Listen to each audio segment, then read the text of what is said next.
TMC কেন? দেখুন, মমতা ব্যানার্জির সাথে আমরা 10 বছর ছিলাম, আকারে ইঙ্গিতে থারে ঠুরে আমরা কিন্তু জিতাইছি।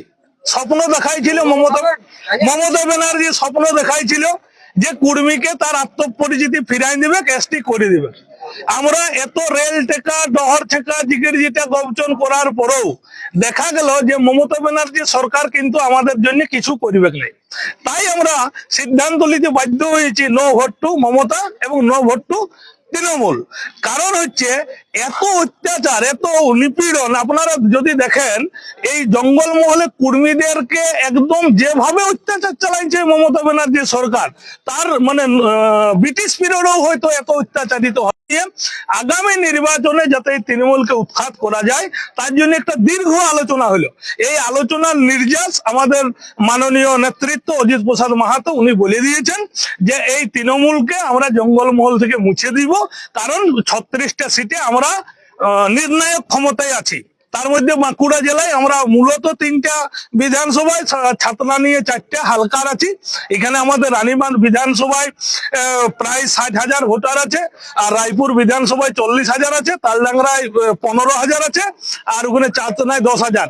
এই যে ভোটটা, এই ভোটটা কোনো মতেই তৃণমূলের দিকে যাবে না। পুরোটাই আমরা পদ্মফুল চিহ্নে ভোট দিয়ে পদ্মফুলের প্রার্থীদেরকে জিতানোর দায়িত্ব আদিবাসী কর্মী সমাজ কাঁধে তুলে নিল। কেন কেন আপনারা এরকম সিদ্ধান্ত নিচ্ছেন? সিদ্ধান্ত 10 বছর ধরে যদি অত্যাচার করে, আমরা দুধ চাইছিলাম, জলটা হলেও তো দেওয়া উচিত ছিল মমতা ব্যানার্জির, তার পরিবর্তে গুলি, বন্দুক, লাঠি, জল কামান ব্যবহার হচ্ছে আমাদের আন্দোলন আটকানোর জন্য। আমাদের যে হারে মামলা মোকদ্দমা গুলো দিয়েছে, প্রত্যেকটা ছাই কোর্ট গুলো এসে এসে আলা হয়ে গেছে। কি অন্যায় ছিল? অভিষেক ব্যানার্জির কাছে আমাদের ছাড়া কর্মীরা ভোট দেয় না, কর্মী ভোটের দরকার নাই, তাহলে আজকে জঙ্গলমহলে আসে করে কেন কর্মী আতঙ্কে ভুগছেন কেন? অজিত মাহাতোর বেটা বিশ্বজিৎ মাহাতো ভোটে দাঁড়াইছে কেন? সেটা আপনার ভাইপো কেন ভোটে দাঁড়াইছে তার প্রশ্নের উত্তর দিবেন না? ওয়ার জয়পুর বিধানসভায় ঘরটা ছিল, এইটাকে ডিলিমিটেশন করে ভাঙিয়ে দিয়েছে।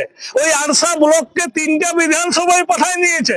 অভিষেক বাবু বলছে বহিরাগত বিশ্বজিৎ মাহাতো, বহিরাগত। বলি দাদা, আপনার বিজ্ঞানক মাহাতো এমপি হয়েছিল ঝাড়গ্রামের লোক, পুরুলিয়ায় কেন দাঁড়াইছিল? সুজয় ব্যানার্জি মানবাজারের লোক, দাঁড়াইছে কোথায়? পুরুলিয়ায়। ওর পৈতে আছে বলে ও সুযোগ পাবে, আর কর্মী ভোগাপুর হাজার নয়। আপনাদের এই ভোগাপুর হাজার বুঝাই দিবে ওই নবান্নের 14 তলা থেকে নামানোর ক্ষমতা এই কুর্মীর আছে, সেটাই প্রমাণ করে দেবো আগামী 23 তারিখ। আর আপনারাও ধৈর্য ধরে থাকুন, আগামী 4 তারিখ দেখতে পাবেন এই মুকুটমণিপুরে বিসর্জন হয়ে যাচ্ছে তৃণমূলের। আর বেশি দিন অপেক্ষা আপনাদেরকে করতে হবে না। ধন্যবাদ। কিন্তু অনেক তো প্রকল্প, জনমুখী প্রকল্প থেকে শুরু করে যুব ভাতা থেকে শুরু করে লক্ষ্মীর ভান্ডার, অনেক প্রকল্প। কিসের প্রকল্প? লক্ষ্মী ভান্ডার কি খায় না মাথায় দেয়? 1500 টাকা লক্ষ্মী ভান্ডার আজকে 1 মাস ভোটের আগে। তার আগে কত দিচ্ছিল? 500। তার আগে কত দিচ্ছিল? 700। মুখ্যমন্ত্রীর ভাতা কত?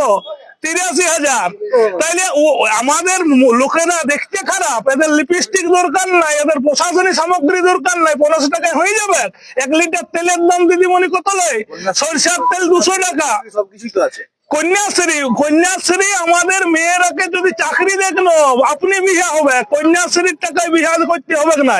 আর যে বেকার ভাতাটা দিচ্ছে কিসের জন্য দিতে হচ্ছে সরকারকে?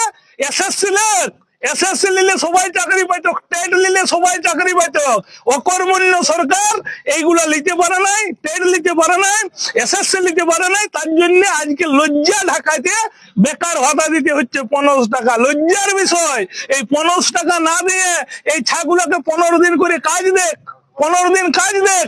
15 দিন কাজ করলে এরা 5,000 টাকা করে পাবে। যদি কারো রাজমিস্ত্রির সঙ্গেও যায় না, 5,000 টাকা করে পাবে। তাইলে এই যে নির্লজ্জতার একটা সীমা থাকা দরকার। এই নির্লজ্জ সরকারের সেগুলো সব অতিক্রম করে গেছে। শুধুমাত্র ভাইপোর এসেট কি করে বৃদ্ধি পাবে, ব্যবসা কি করে রমরমায় চলবে, এইখানে প্রশাসনকে ব্যবহার করে লুট কি করে চলবে, বালির উপরে, ইটের উপরে, কাঠের উপরে সবকিছু। 1,20,000 টাকা আবাসে দিয়ে বালির মাধ্যমে টাকাটা লুটে নিয়ে চলে যাচ্ছে। ঘুর মধ্যে টাকা লুটছে, লুটার ব্যবস্থা। আপনি জানেন একটা সাইকেল মমতা ব্যানার্জি সবুজ সাথী প্রকল্পে সাইকেল দিচ্ছে, এই সাইকেলটা 500 টাকা না খরচ করলে সারানো যাবে নাই, সারানো যাবে নাই। কে এই এটা করলো, কোনো সাইকেলে টিউ নাই, কোনো বলতি নাই, কোনো টায়ারে সিট নাই। তো এইভাবে যে দুর্নীতি করছে এটা ঘুর পথে প্রকল্প লয় দাদা। এই প্রকল্পের মাধ্যমে টাকাটা লুটার ব্যবস্থা করেছে মমতা ব্যানার্জি। নচেত এই 500 টাকা খরচ করতে হইতো নাই। ব্লক অফিস থেকে সাইকেল দিচ্ছে, পিক আপ ভ্যানে করে ভাড়া করে আনতে হচ্ছে, সাইকেলটা চালাই আনিবেন নাই। তাইলে এই টাকাটা লুটল কে?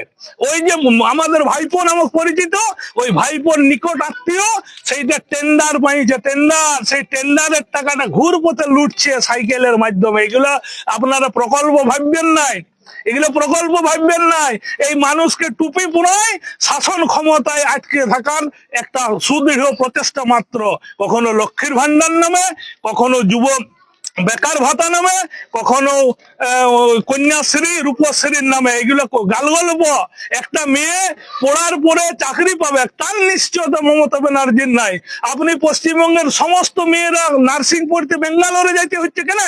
পশ্চিমবঙ্গ সরকার এত বড় একটা সরকার, এখানে কেন পরিকাঠামো নাই নার্সিং পড়ানোর জন্য সব মেয়েদেরকে কেন তৈরি করে নেই মমতা ব্যানার্জি? আজ বিএড কলেজ গুলো ঢুকছে, কেউ ভর্তি হচ্ছে না, জানে তো এসএসসি নাই। লাখ লাখ টাকা খরচ করে বিএড করবে কেন মানুষ? কেউ করছে নাই। আপনি ডিগ্রি কলেজ গুলোকে যান, কলেজে কোনো স্টুডেন্ট পাবেন না। আপনার 100টা সিটের 50টা ফাঁকা পড়ে থাকছে। কি করতে পড়বে এই ছেলেরা? এই যে কোনো রকমে দিচ্ছে, দিয়ে বেঙ্গালোর কাজ করতে চলে যাচ্ছে, গুজরাট কাজ করতে চলে যাচ্ছে। এই যে শিল্পকে তাড়াচ্ছে সরকার। তৃণমূল ক্ষমতায় আসার আগে কি বলেছিল? বাঁকুড়া পুরুলিয়ায় গাদা গাদা জমি আছে, এই জমি শিল্প হবে। 3 ফসলি সিঙ্গুর কেন শিল্পের জন্য ব্যবহার করতে হচ্ছে? তো মমতা ব্যানার্জি বাঁকুড়া পুরুলিয়া রুখামাটি কোটা শিল্প এনেছে? আপনারা কোনোদিন প্রশ্ন করেছেন মমতা ব্যানার্জিকে? বড় বড় শিল্প মেলা করা হচ্ছে, মেলা খেলা ঠেলা করে এই রাজ্যের টাকাগুলোকে ধ্বংস করা হচ্ছে। কিন্তু এই এলাকার এই রাজ্যের উন্নয়নের কোনো প্রচেষ্টা এই সরকার করে নাই। তাই সমূলে একে হটাইতে হবে, মূল সহজ উঠাইতে হবে। আর আমরা কুর্মীরা রেডি আছি পিছনে ট্যাঙ্কি নিয়ে। আমরা কৃষক সম্প্রদায় বাবু, আমরা চাষ মানে যেমন আগাছা দমন করতে পারি, তেমনি এই ঘাসকে আমরা স্প্রের মাধ্যমে সমূলে মানে উৎখাত করার আমরা আজ শপথটাই নিলাম।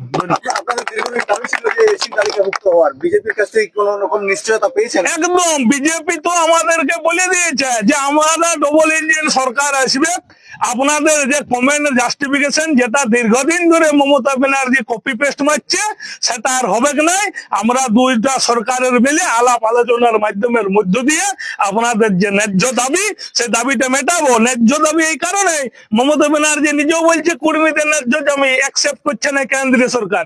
অভিষেক ব্যানার্জি বলছে ন্যায্য দাবি অ্যাকসেপ্ট করছে না কেন্দ্রীয় সরকার। তাইলে ওদের সাড়ে সাড়ে যুদ্ধ হবে, আর কর্মী উলো খাগড়া এদের প্রাণ যাবে। এই গুড়ে বালি আমরা একদম ফচ্চ করে দেবো জঙ্গলমহল থেকে। নিজেদের স্বার্থে কি বিজেপিকে স্বার্থ তো সব লোকেরই।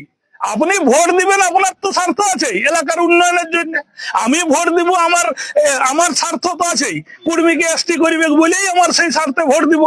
এখানে স্বার্থ না থাকার কিছু নাই। যারাই গণতান্ত্রিক পদ্ধতিতে ভোট দিয়ে অংশগ্রহণ করে, আমরা তো নকশাল সংগঠন লই যে ভোট বয়কট করে দিলাম, নকশাল সংগঠন লই যে মানুষকে কাটিলাম। আমরা এমন সংগঠনের লোক, আমরা ন্যায্য দাবি করি। রেল আটকাইছি 5 দিন, একটা পাথরও এদিক ওদিক হয় নাই, একটা ডালও ভাঙে নাই। এত ডহর ছেঁকা করেছি, রেল ছেঁকা করেছি, দিল্লি যাই আন্দোলন করেছি, কোনো কিছু সরকারের ক্ষতি আমরা করি নাই। আমাদের মানুষ শান্তিপ্রিয় মানুষ, কর্মী জনজাতি এলাকার সমস্ত মানুষকে নিয়ে বসবাস করতে চায়। সেখানে সাঁওতালদের সাথেও সুসম্পর্ক, আত্মীয়তার বন্ধন আছে। সব জাতি, বামুনদের সাথেও আছে। আমরা জমি নিয়ে বামুনকেও আনিয়েছিলাম এককালীন। স্কুল কলেজ যতগুলা হয়েছে সবগুলাই কর্মীর জায়গা। আজ খাতলার হসপিটাল কর্মীর জায়গা, এসডি অফিস কর্মীর জায়গা। কোনটা কর্মীরা দেয়নি সমাজ গঠনের জন্য? প্রথম সবকিছু কর্মীরা দিয়েছে, কিন্তু কর্মীদের বেলায় বুড়া আঙ্গুল। তাই আমরা এই সরকারকে উৎখাত করিবই। সব কর্মী তো আপনাদের সঙ্গে নেই। কোন কর্মী? যারা অরিজিনাল কর্মী, মাহাতো মানে কর্মী হবে কিরকম লয়। আমার তো উচ্চ কিছু স্তরে পৌঁছে আছে, সেই উচ্চ লোকগুলো চটি যেটা কিছু কর্মী আছে, চটির বিরাট স্বাদ, ওরা চাইতেই থাকুক। কর্মীর ব্যক্তিগত দাবি দাবা নিয়ে ওদের কোনো মাথা ব্যথা নাই। একটা জাত নিচে পড়ে যাচ্ছে দিন দিন। সেই আগে কাড়ার হাল থাকতো, এখন ছাগল পাঁঠা দিয়ে চাষ করতে হচ্ছে। এইগুলোর থেকে পরিত্রাণ চাইছে। আর ওই চটি চাটারা যারা চাইছে চাটুক, স্বাদ উপভোগ করুক, আমাদের সঙ্গে ওই কুর্মীর সম্পর্ক নেই। তো কোনোভাবে ইফেক্ট করবে ভাবছেন আপনাদের ভোট নিয়ে বিজেপি? বিজেপি পুরোনো ইফেক্ট, বিজেপি জিতেই গেছে জঙ্গলমহলে। অন্য কোথায় কি হচ্ছে আমাদের দায়িত্ব নাই, আমরা জঙ্গলমহলে বিজেপিকে জিতাই নেই।